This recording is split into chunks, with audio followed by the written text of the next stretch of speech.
السلام علیکم ورحمۃ اللہ وبرکاتہ۔ ناظرین، آج کا سوال ہے کہ امام مسجد کو فطرہ نہ دینے کا کیا حکم ہے؟ اگر امام صاحب شریف فقیر ہیں اور سید ہاشمی نہیں ہے تو انہیں فطرہ نہ دے سکتے ہیں، جبکہ فطرہ نہ ان کی تنخواہ میں نہ دیا جائے بلکہ علیحدہ سے دیا جائے۔ اگر ان میں سے کوئی شرط نہ پائی گئی تو امام صاحب کو دینے سے فطرانہ ادا نہیں ہوگا۔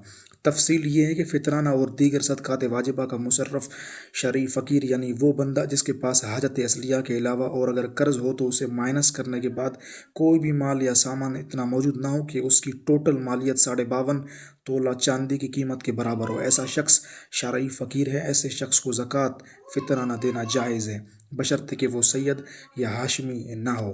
مزید بار شریعت میں ہے، صدقہ فطر کے مصارف وہی ہیں جو زکوٰۃ کے ہیں، یعنی جن کو زکوٰۃ دے سکتے ہیں انہیں فطرہ بھی دے سکتے ہیں، اور جنہیں زکوٰۃ نہیں دے سکتے انہیں فطرہ بھی نہیں، سوا عامل کے کہ اس کے لیے زکوٰۃ ہے، فطرہ نہیں۔ بار شریعت جلد نمبر 1 صفحہ نمبر 940۔